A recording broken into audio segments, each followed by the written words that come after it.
Hello and welcome to Wednesday Live with Evie, where each week I share on a topic relating to our productivity. And welcome. So this is number 90, and the topic is what is waiting for perfection causing you? So say hi in the comments and let me know um, what happened the last time you didn't wait for perfection? What happened when you decided, you know what, I've worked on this enough, it's not perfect, but it's good enough, and you released it out into the world? I'd love to know what those stories are. And for those of you who don't know me, my name is Evie Burke, and I work with women entrepreneurs, and I help them take their productivity to a new level. So at the end of the day, they are better business managers, better project managers of their own business, rather, and they can, at the end of the day, not worry about what didn't get done or what needs to be done tomorrow because they have a handle on it. They have a plan for the day, tomorrow, they have a plan for next week. They know what needs to get done and what will be getting done in the next day or two. So, have you ever not put something out there, not shared something, a product or a service or something else because it wasn't perfect? Because you knew that later it's going to be better. It's going to be more refined. You're going to be able to better speak to your audience after you take a class or learn more or spend more time working on it. And I found myself thinking about this with the Unnamed Productivity Club last month when I was preparing to open up the doors for membership again. And I thought about not doing it because I wanted to improve the sales page, because I wanted to complete this course that I'm taking that's going to help me with my messaging, because I might have some different ways that I'm talking about it next year, and maybe that would be better, and maybe I should just wait for that. And the list goes on and on and on, right? There's always this huge list of reasons why not to do something, right? Why not to put yourself out there? And I decided to offer it anyway. I decided that all of those things will still happen the next time I offer it, and that shouldn't stop me from offering it as it is right now. And the next time I offer it, the sales page will probably look a little different, right? I'll have completed that course. I'll know how to talk about the club so that it reaches the people I want to reach just a little bit better, right?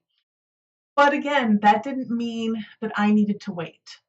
So I think this is something that happens a lot in our businesses, that you know in a couple of months the service or the product that you offer is going to be better. You'll you want to wait till you're in that spot where it's better, right? You want to wait until then before you promote or you share or you talk about it.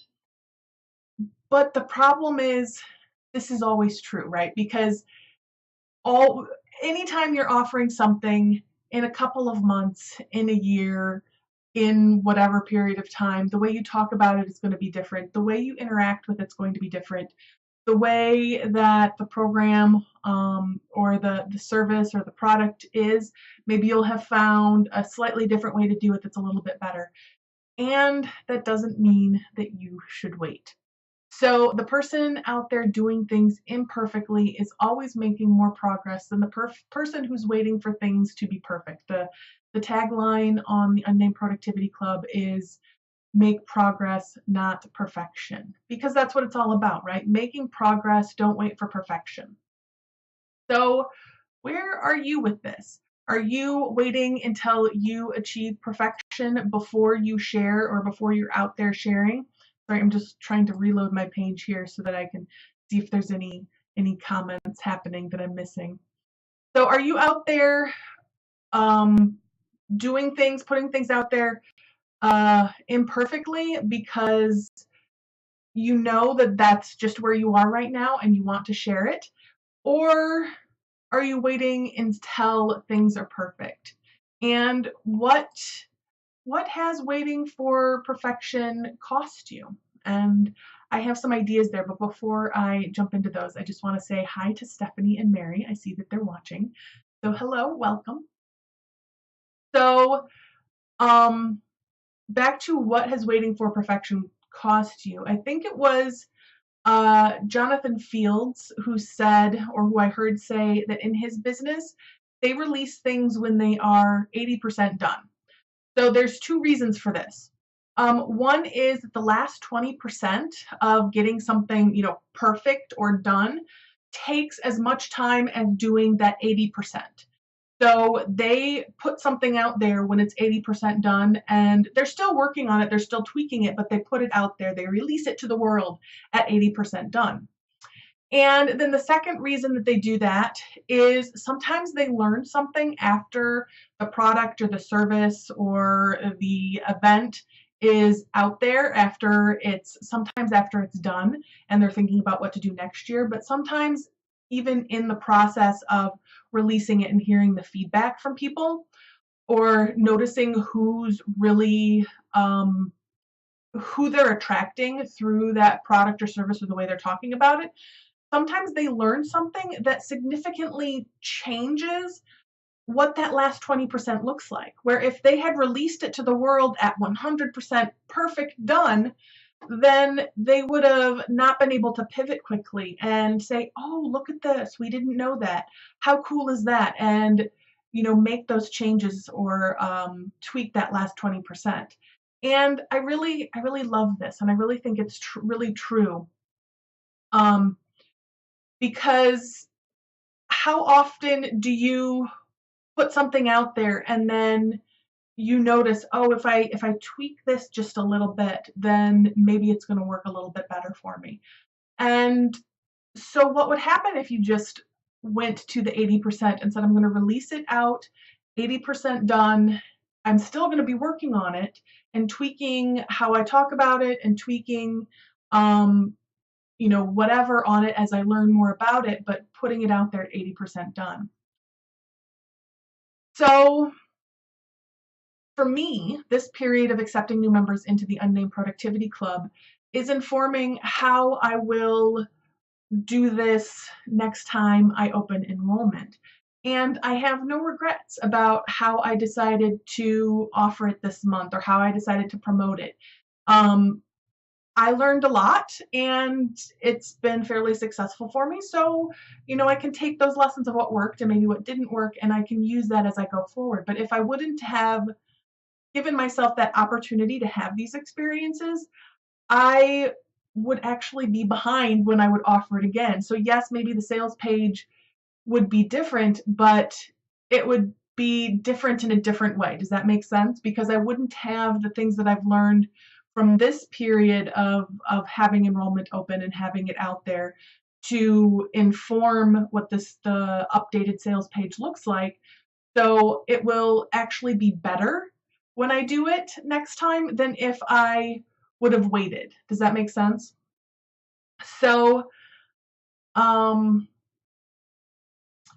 what's the answer for what waiting for perfection is costing you? And in my opinion, the answer is it's costing you field testing, it's costing you progress, and it's probably costing you income. Because if you're not putting something out there, if you're not sharing that product or service or whatever it is that you do, then you're not also receiving income for it. So I have another question for you. This is kind of changing topics ever so slightly. So what would shift in your business if you took the time to identify what really needed to be done?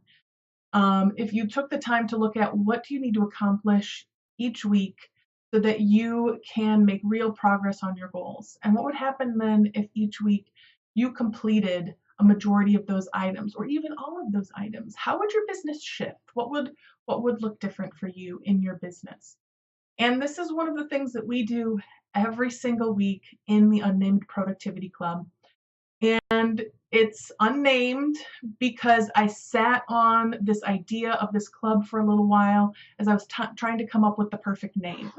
And I wanted it to be descriptive and I wanted it to be fun, but I realized that I could sit on the program for a month or months while I was waiting to figure out what that perfect name was. So again, going back to today's topic of putting it out there at 80%, I decided rather than sitting on it and waiting for it to be perfect, I could put it out there and I would come up with the name later. And of course, now the name is unnamed, right? That's just what it is. That's uh, there's a story behind the name, right? So that's what it is. It ended up being perfect. And if I would have waited to come up with a better, name, it just wouldn't fit as well. So enrollment, new members, I'm accepting new members in the group through tomorrow, which is November 29th. So if this is something that you want to join, I would love to have you join us. It's $5 for your first 30 days, so you can come and check it out and see if this is something that works for you and your business and really helps you make the progress that you want. And tomorrow we are doing our planning party. There we go. And what that means is I sit down with the group via Zoom for 90 minutes and I walk everyone through reviewing the last month, looking at where you are with your quarterly goals, and planning out December. So I walk you through that process so you don't have to reinvent the wheel. I'm there for questions. And it really gives you a game plan for what you want your December to look like. So especially if you had the best of intentions for November and things just didn't quite work out the way you anticipated, you can now take those best of intentions and you can put a plan behind them through the planning party. So again, that's tomorrow, Thursday, November 29th, 2018. So if you're interested in joining us, I invite you to do that.